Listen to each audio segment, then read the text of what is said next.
Okay, finally I got a quilting guide for my industrial sewing machine. So this is the guide. It's pretty accurate. And then this is there is a screw behind here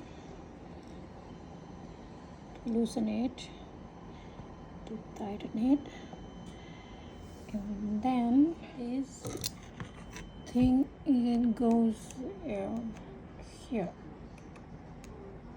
You screw it together with the foot here.